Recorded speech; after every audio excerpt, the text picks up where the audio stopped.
कांग्रेस की जगह लेने का ममता बनर्जी का प्लान शिवसेना ने तो पहले ही पटरी से उतार दिया था, लेकिन ममता को उम्मीद थी कि शरद पवार इस मुहिम में उनका साथ जरूर देंगे। इसीलिए मुंबई में शरद पवार से मिलने के बाद ममता ने दावा किया था कि कहां है यूपीए खत्म हो गया है। ममता का इशारा नए मोर्चे को लेकर था, लेकिन ये नया मोर्चा बनने से पहले ही बिखर चुका है, क्योंकि एनसीपी ने भी ममता से गठबंधन करने से मना कर दिया है।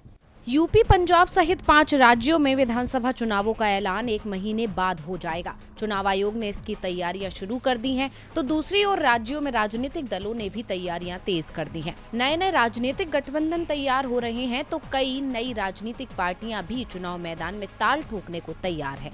दूसरे प्रदेशों के मजबूत दल अपनी पार्टी का विस्तार करने के लिए इन चुनावी राज्यों में किस्मत आजमाने की कोशिश में जुटे हैं। खासतौर पर पश्चिम बंगाल की सत्ताधारी टीएमसी की नजर गोवा और उत्तराखंड पर है। इसके पीछे एक वजह टीएमसी का मुश्किल में फंसा राष्ट्रीय पार्टी का दर्जा भी है।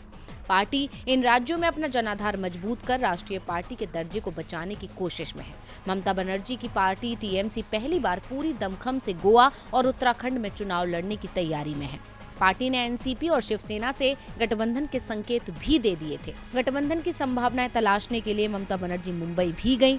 ममता गोवा में एनसीपी और शिवसेना के साथ मिलकर चुनाव लड़ने की प्लानिंग कर रही थी और उत्तराखंड में भी वो इन दोनों पार्टियों के साथ चुनावी मैदान में कूदने की तैयारी में थी।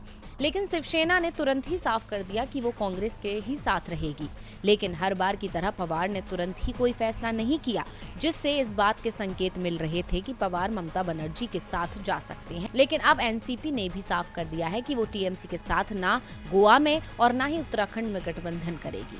गोवा में उसका गठबंधन कांग्रेस के साथ होगा। इसके लिए पार्टी नेता प्रफुल्ल पटेल की कांग्रेस नेताओं से चर्चा भी शुरू हो गई है, जबकि उत्तराखंड में भी एनसीपी कांग्रेस के साथ ही चुनाव लड़ेगी। दोनों ही राज्यों में एनसीपी टीएमसी से किसी तरह का गठबंधन नहीं करेगी। यूपी में जरूर पवार समाजवादी पार्टी का समर्थन कर सकते हैं। इसके संकेत भी पार्टी ने दे दिए हैं।